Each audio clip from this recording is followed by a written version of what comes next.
सभापति महोदया, मैं आपका बहुत धन्यवाद देना चाहता हूं कि आपने मुझे बजट 2024-2025 में बोलने का मुझे मौका दिया है। इस सरकार का लगातार ये 11वां बजट है। 11वें बजट के बाद भी नाउम्मीदगी दिखाई दे रही है और सरकार में हैं तो सरकार के लोग तो अच्छी बात करेंगे ही। न केवल नाउम्मीदगी दिखाई दे रही है बल्कि जो चेहरों पे खुशी होनी चाहिए थी सरकार बनने के बाद, वो चेहरों पे उतनी खुशी नहीं दिखाई दी।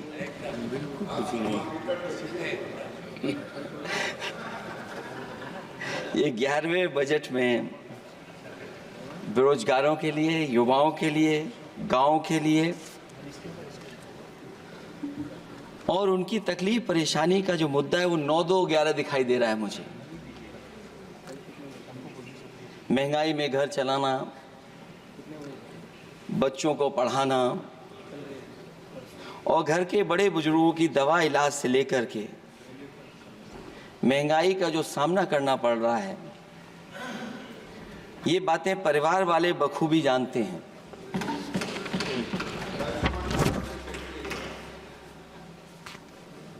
मैं जब सत्ता पक्ष के लोगों के जो आंकड़े देखता हूं और सुनता हूं,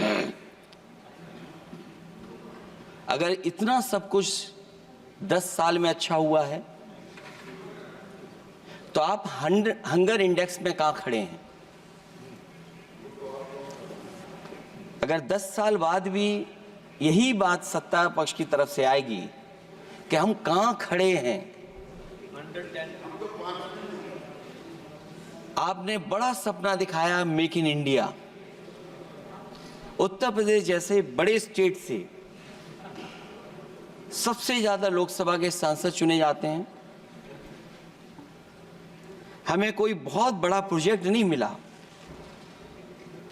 कोई बड़ा प्रोजेक्ट नहीं मिला। प्रधानमंत्री जी मिले हमें।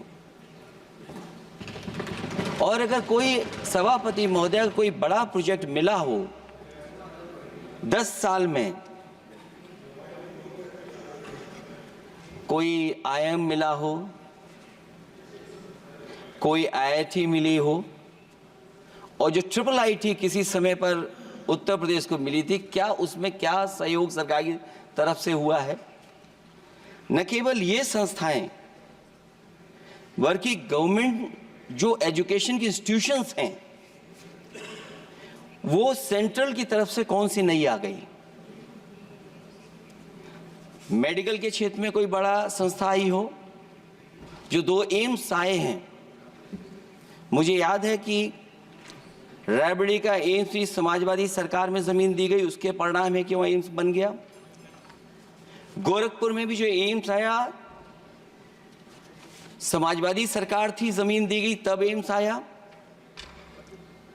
और जो एम्स आ भी गए हैं अगर वहां 2, क्या उनमें पर्याप्त इलाज मिल पा रहा है? केवल यही नहीं, मेक इन इंडिया सपना तो ये दिखाया गया था कि अगर प्राइवेटाइजेशन हो जाएगा तो नौकरियां मिल जाएंगी। कुछ हद तक तो बहुत सी चीजें प्राइवेटाइज हो गईं, लेकिन नौकरियां कम होती चली गईं। और जो सबसे बड़ा सवाल है, जो पीड़ित परिवार के लोगों को जो हक और सम्मान मिलता है, क्या ये सरकार वो दे पा रही है? टैक्स कलेक्शन में सपना दिखा रहे हैं कि हम यहां पहुंच गए हैं, आखिरकार एक्सपोर्ट क्यों कम होता चला जा रहा है? और हम जो ट्रेड डेफिसिट है उसको कैसे खत्म करेंगे?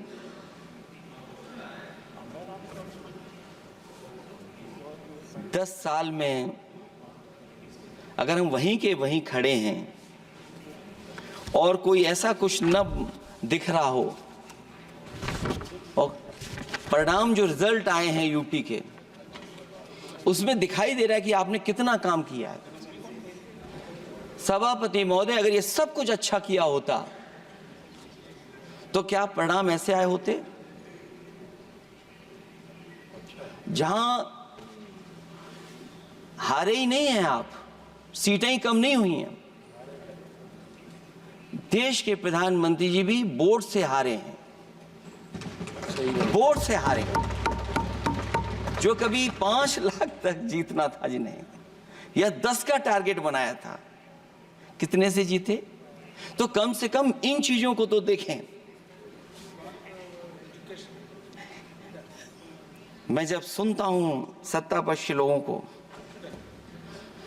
तो मुझे वो लाइनें याद आ जाती कि वो झूठ बोल रहा था, बड़े सलीके से मैं एतवार न करता तो और क्या करता।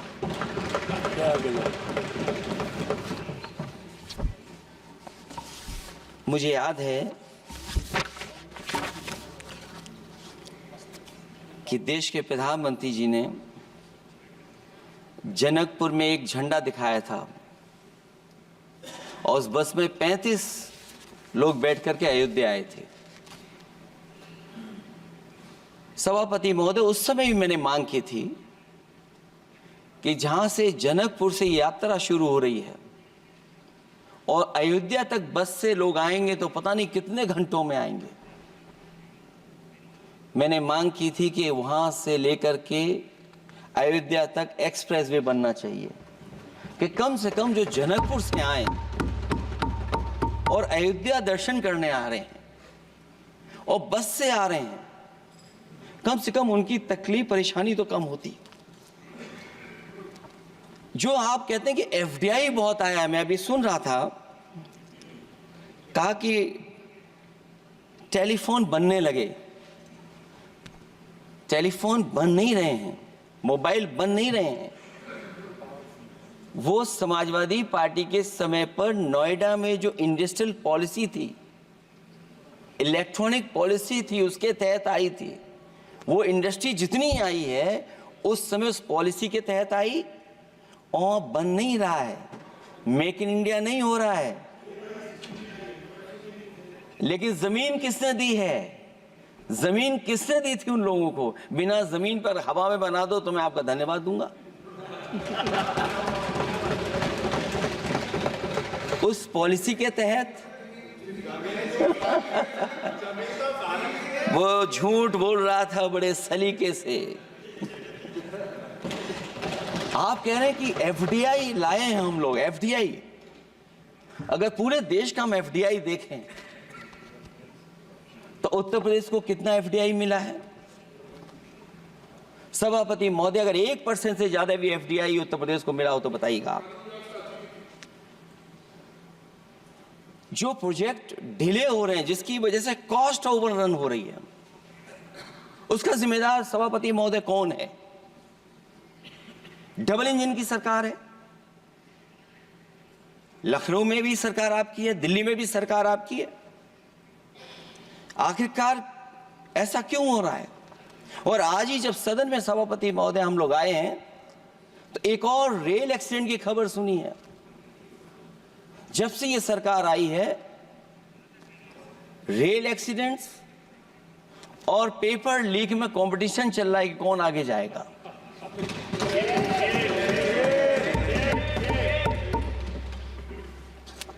मैं तो अखबारों में पढ़ता था सभापति महोदय कि तोड़ फोड़ करके ये सरकार बनाते हैं।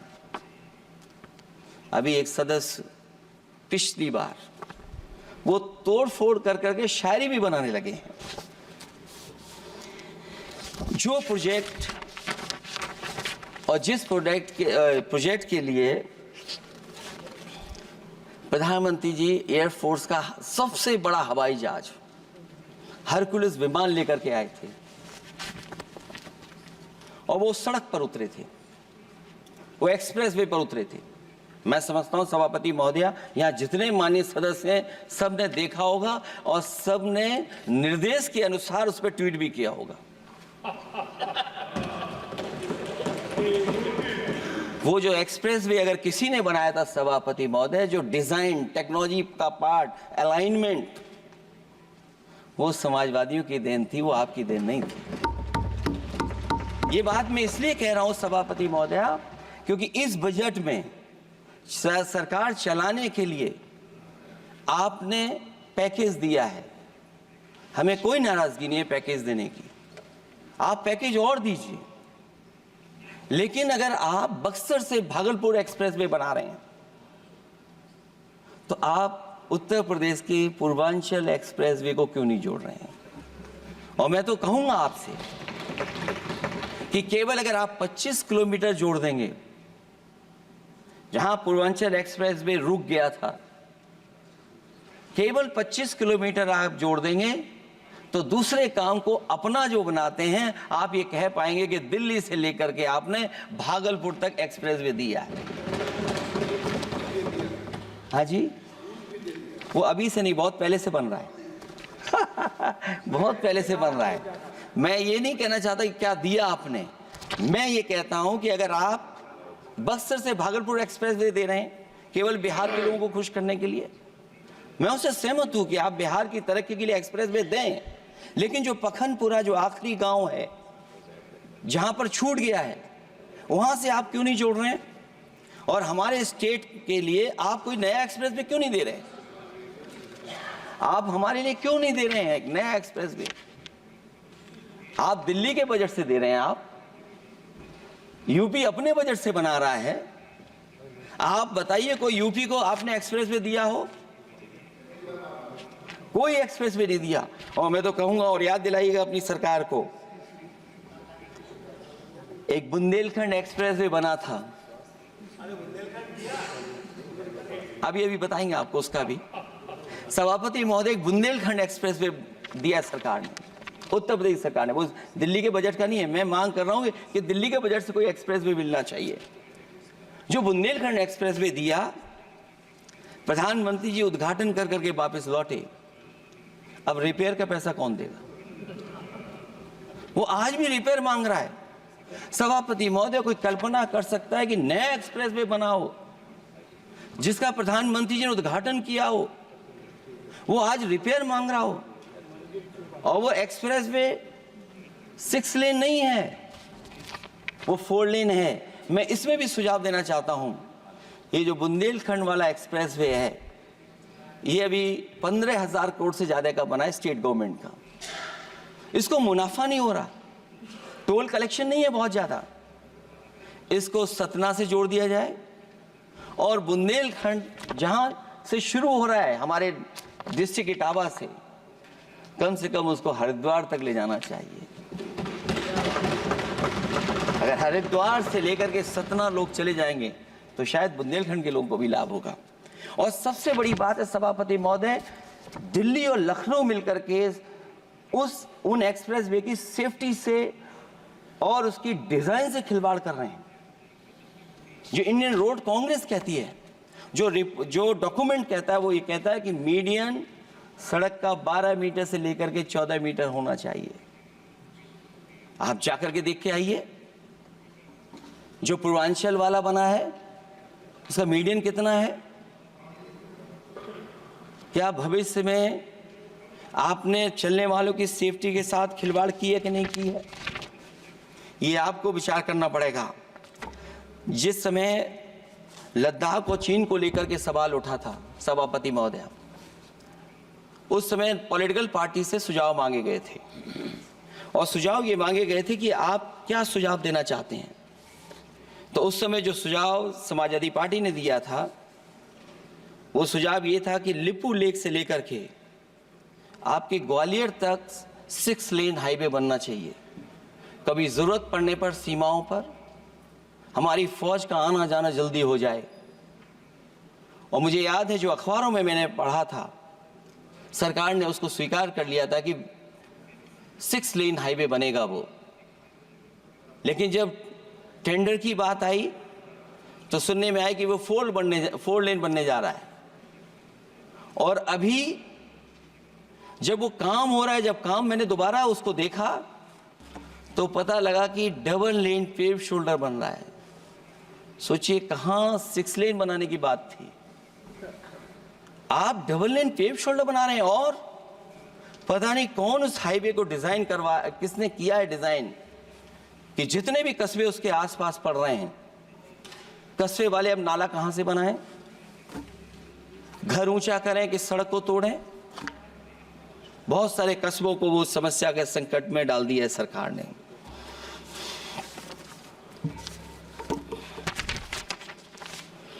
जो सरकार मंचों से ये कहती थी कि हम किसानों की आय दोगुनी कर देंगे, आज तो 11 साल हो गए सरकार को। किसान की आय दोगुनी हो गई क्या सरकार बताए? और अभी मैं बहुत सारे माननीय सदस्यों को जब सुनता हूं तो वो कहते हैं कि हम एमएसपी दे रहे हैं। अगर आप एमएसपी दे रहे हैं तो उसकी कानूनी गारंटी क्यों नहीं दे रहे हैं? आप कानूनी गारंटी दीजिए। और फिर कई बार सुनने को मिलता है कि हॉर्टिकल्चर क्रॉप्स के लिए आप क्या कर रहे हैं, उसके एमएसपी की कब तैयारी करेंगे आप? और फिर आय दोगुनी में आप कितना देंगे किसान को? जो पिछले बार बजट में कहा गया था कि एग्रीकल्चर इंफ्रास्ट्रक्चर के लिए 1 लाख करोड़ देश को मिलेगा। अगर 1 लाख करोड़ देश को मिला होगा एग्रीकल्चर इंफ्रास्ट्रक्चर को, तो कम से कम यूपी का शेयर कुछ तो रहा होगा। सभापति महोदय, सरकार ने अगर एक भी मंडी बनाई हो तो बता दें।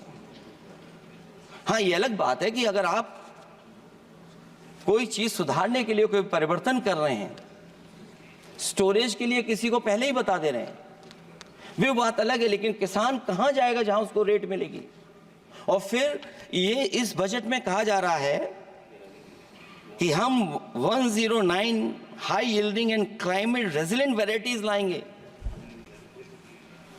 तो सभापति महोदय, हम अपने माननीय मंत्री से कहेंगे कि वो ग्लोबल वार्मिंग के लिए जो आप काम पिछले कितने वर्षों से कर रहे हैं, क्या हुआ उस ग्लोबल वार्मिंग का?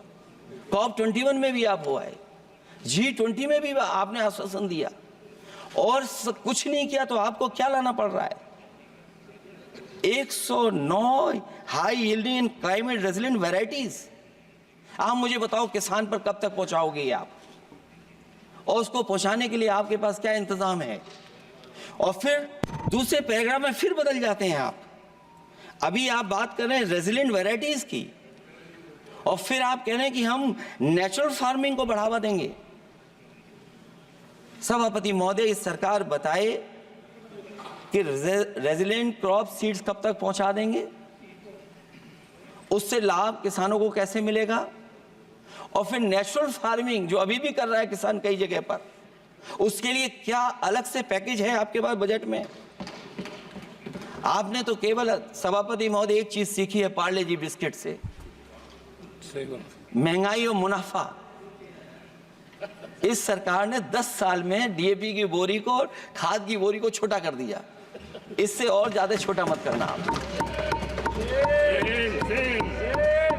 और आपने डीएपी, जब किसान डीएपी लेने गया तो सरकार ने कहा कि बिना नैनो यूरिया के आप नहीं मिलेगा आपको। मैं सरकार से जानना चाहता हूं कि नैनो यूरिया से क्या लाभ पहुंचा है किसानों को, ये बताइए। नैनो यूरिया से क्या लाभ पहुंचा है सरकार बताए।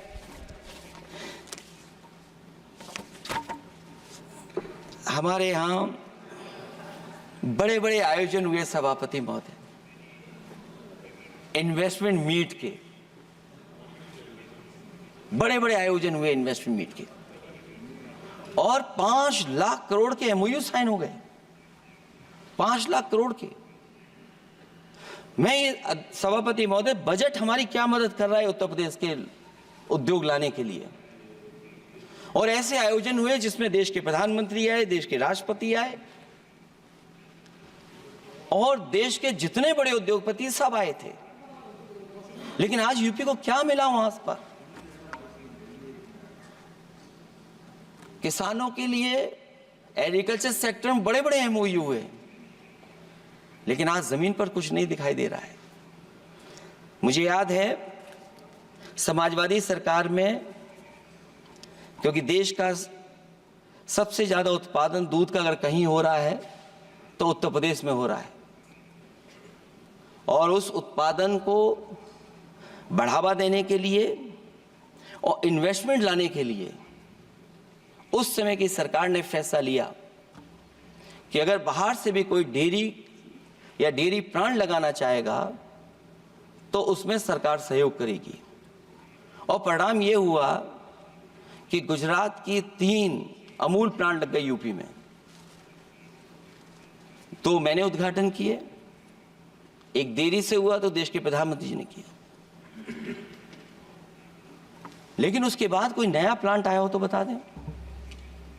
जो अमूल से पुरानी संस्था है, क्या उसका सहयोग कुछ करेंगे आप लोग? क्या आप पराग का सहयोग करेंगे कुछ? न केवल दूध उत्पादन में उत्तर प्रदेश आगे है, बल्कि चीनी में और गन्ने की पैदावार में भी कभी आगे कभी पीछे होता है। किसानों को भरोसा दिलाया गया था कि उनकी भी आय दोगुनी हो जाएगी, उनको भी बहुत सुविधाएं दी जाएंगी, बिजली फ्री दी जाएगी। सभापति महोदया उन्हें फ्री बिजली नहीं दी सका। ये आश्वासन था आपका। और आज अगर उत्तर प्रदेश पिछड़ इसलिए रहा है क्योंकि सबसे महंगी बिजली अगर कहीं कोई पा रहा है तो उत्तर प्रदेश पा रहा है। और मुझे याद है, क्योंकि बात ये मुझे इसलिए कहना चाहिए, बीजेपी के एक विधायक जो सबसे बुजुर्ग थे, वो देश के प्रधानमंत्री जी के क्षेत्र में बिजली 24 घंटे आए, उसके लिए वो धरने पे बैठ गए थे। वहां के अधिकारियों ने कहा कि बुजुर्ग हैं, इनका स्वास्थ्य बेहतर नहीं है, इनका धरना आप उठवा दीजिए। मैंने सभापति महोदय उनको बुलाया, मैंने उनकी बात सुनी। उन्होंने कहा कि प्रधानमंत्री जी के क्षेत्र में 24 घंटे बिजली होनी चाहिए। उसी दिन मैंने फैसला ले लिया कि प्रधानमंत्री के क्षेत्र में 24 घंटे रहेगी बिजली। और मैंने उससे मांग की सभापति महोदय कि उत्तर प्रदेश देश के प्रधानमंत्री को बनाने में सबसे बड़ा सहयोग किया है, इसका कम से कम बिजली का कोटा तो बढ़ जाए यूपी का। वो 8 साल हो गए, उत्तर प्रदेश ने देश के प्रधानमंत्री को तो दे दिया, लेकिन अभी तक बिजली का कोटा नहीं बढ़ा। हमें उम्मीद है 11 शुभ होता है, इस 11वें बजट में कुछ सुविधाएं ऐसी उत्तर प्रदेश को दी जाएंगी जिससे वहां के लोगों को लाभ पहुंचे, मदद पहुंचे।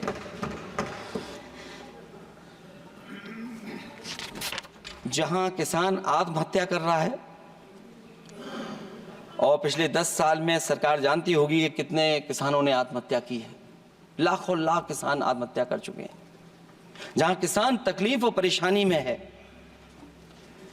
वहीं सबसे ज्यादा अगर संकट किसी चीज पर आया तो वो नौकरी पर आया है, रोजगार पे आया है। जब सरकार का बजट मैं पढ़ता हूं तो जो स्कीम्स लाई जा रही हैं उसमें, क्या ये स्कीम नौजवान को पक्की नौकरी दिलाएगी? क्या इन स्कीम से 5,000 रुपए देकर के आप नौजवान का भविष्य बनाना चाहते हैं? आप क्या दे रहे हैं आप? और मुझे तो ये लगता है कि जो वर्क फोर्स आप बना रहे हैं ट्रेनिंग देकर के सरकार के पैसे से, अंतोगत्वा इनको भी एक्सप्लॉइट वही लोग करेंगे, उद्योगपति। आखिरकार जब इतनी टेक्निकल, इतनी ट्रेन फोर्स होगी, तो आप ये मुझे बताइए कि उसके भविष्य क्या होगा। अगर इतने बड़े पैमाने पे आप ट्रेनिंग करा रहे हो, सरकार का बजट उसमें खर्च हो रहा है, तो सभापति महोदय उनका भविष्य क्या होगा 5 साल के बाद? और जो अग्निवीर वाली नौकरी है, सभापति महोदय, कोई भी नौजवान जो फौज के लिए तैयारी करता है वो कभी स्वीकार नहीं कर सकता। जब पहली बार ये स्कीम आई थी अग्निवीर, उस समय बड़े बड़े उद्योगपतियों से ट्वीट कराया गया था कि अग्निवीर से अच्छी कोई योजना नहीं है, इनको हम नौकरी दे देंगे, हम अपने यहाँ रख लेंगे। और शायद सरकार में बैठे लोगों को ये बात याद होगी, क्योंकि सरकार खुद स्वीकार करती है स्कीम ठीक नहीं है, तभी वो अपनी अपनी सरकारों से कह रहे हैं कि अग्निवीर वाले जो लौट करके आएंगे उन्हें कोटा दीजिए, आप नौकरी दीजिए।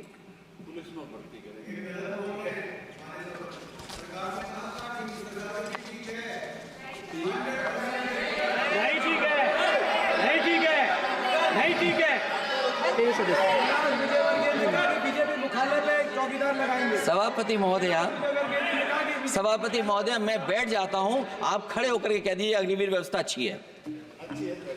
मैं इस सभा में खड़े होकर कहता हूं, उस राज्य से आता हूं, हिमाचल प्रदेश से, जिसने पहला परमवीर चक्र विजेता मेजर सोमनाथ शर्मा दिए। कारगिल के युद्ध में सबसे ज्यादा शहीद होने वाले हिमाचल प्रदेश के वीर नौजवान थे। 4 परमवीर चक्र विजेता हुए, उसमें से 2 कैप्टन विक्रम बत्रा और सूबेदार संजय कुमार हिमाचल प्रदेश से हुए। और मैं कहता हूं, जी हां, जो लंबे समय से मांग थी 1 रैंक 1 पेंशन की, किसी सरकार ने पूरी नहीं की, वो नरेंद्र मोदी जी की सरकार ने यहां पर पूरी की है। और मैं एक बात और कहता हूं, अखिलेश यादव जी सुन ले, अग्निवीर में 100% एम्प्लॉयमेंट की गारंटी है और रहेगी। माननीय सदा साहब अपनी बात। सभापति महोदय, जो मैंने बहुत छोटा सवाल पूछा था, मैं दूसरी बात कहता हूं, अगर ये जो बात आप कह रहे हो, तो आपको जरूरत क्यों पड़ रही कि आपको उत्तर प्रदेश में और प्रदेशों में कोटा देना पड़ रहा है 10%? सभापति महोदय, सभापति महोदय, सभापति महोदय, बैठिए। सभापति महोदय, जहां तक परमवीर, रुक जाइए,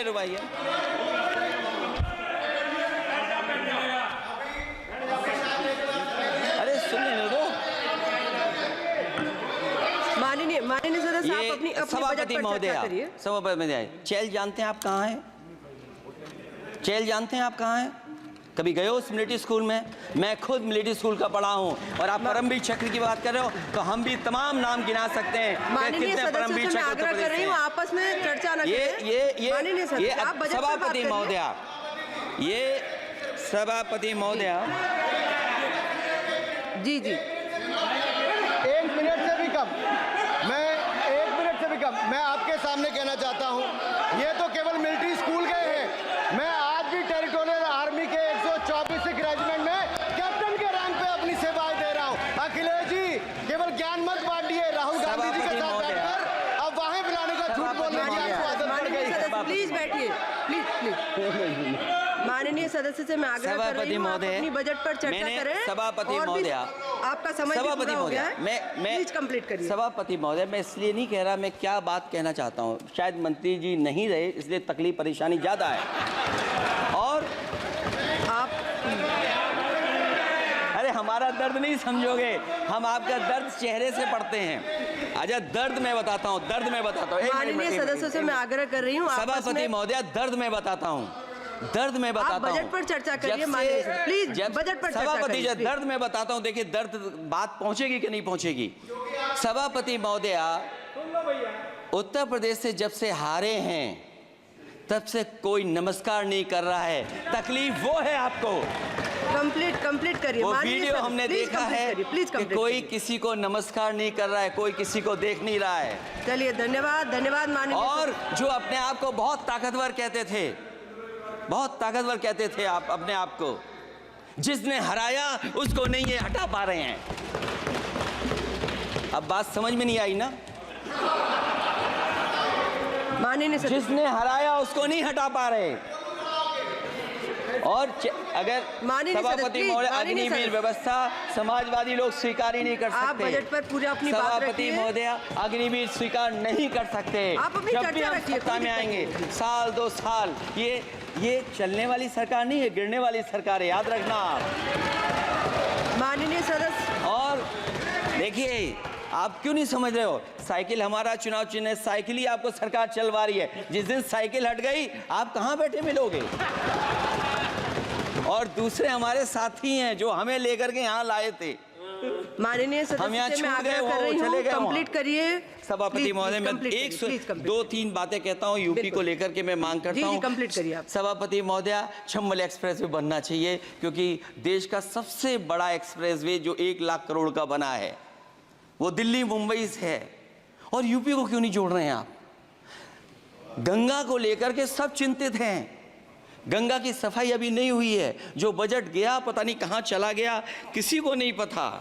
जैसे पानी बहा वैसे ही बजट भी चला गया। दूसरा, क्योंकि मंत्री जी बैठे हैं, वो जानते होंगे मंत्री जी कि देश की सबसे अच्छी लाइन सफारी बनी है इटावा में, और उस लाइन सफारी को बनाने में हम लोगों को बहुत समय लगा, क्योंकि एक लाइन सफारी, एनिमल सफारी अगर बननी हो उसको बनाने में बहुत टाइम लगता है, बहुत जगह से परमिशंस लेनी पड़ती हैं। हम लोगों को परमिशंस नहीं मिली, और क्योंकि वो प्रोजेक्ट अच्छा है, एशियाटिक लाइन्स की ब्रीडिंग शुरू हो गई वहाँ पर। ये सरकार इसलिए नहीं शुरू करना चाहती है क्योंकि वो समाजवादियों ने बनाई है। पहली बार देश में एशियाटिक लाइन्स पैदा हो रहे हैं। नहीं, वहाँ पर इटावा में पहली बार हो रहे हैं, और वो इसलिए नहीं शुरू कर रहे हैं। और वो शेर मैं बता दूं आपको, शेर आया था कि कोई और आया था, वो कहानी मैं नहीं पढ़ूंगा यहाँ पर, फिर मैं बोल दूंगा तो फिर कहोगे कि क्या बोल दिया मैंने, इसलिए मत बुलवाइए तो ही अच्छा है। कि कुछ तो धन्यवाद माननीय सदस्य, धन्यवाद। कुछ मत बुलवाइए मुझसे। सभापति महोदय, मैं ये कहना चाहता हूँ कि लाइन सफारी, एनिमल सफारी उस क्षेत्र की, यूपी की प्राइड है वो, कि पहली बार ब्रीडिंग सेंटर एशियाटिक वहाँ पर बन गया है। दिल्ली की सरकार और यूपी की सरकार मिलकर के उसको शुरू नहीं होने दे रही है। मुझे उम्मीद है कि उसको शुरू करवा देंगे आप। और आखिरी में मैं कहता हूँ, चलते चलते आप 2 लाइनें कहता हूँ, बुनियाद को नकार कर जो इमारतें उठाएंगे, हम भी देखते हैं वो किस मंजिल तक जाएंगे। धन्यवाद। बहुत बहुत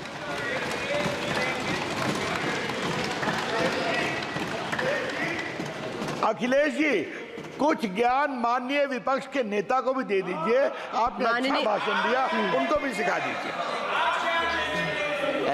हालांकि अयोध्या को मैंने कहा हम काम नहीं रोक रहे हैं, लेकिन सभापति महोदय मैं कहना चाहता हूं, इन लोगों का कौन टाउन प्लानर है, कौन आर्किटेक्ट है, मैं नहीं जानता हूं, लेकिन ये जब सरकार से चले जाएंगे तो विश्व की सबसे बढ़िया नगरी अगर कोई बन करके दिखाएंगे तो वो अयोध्या नगरी होगी। माननीय सदस्य, को इससे बड़ा सम्मान और कोई नहीं हो सकता। माननीय सदस्य श्री नवस कनी जी।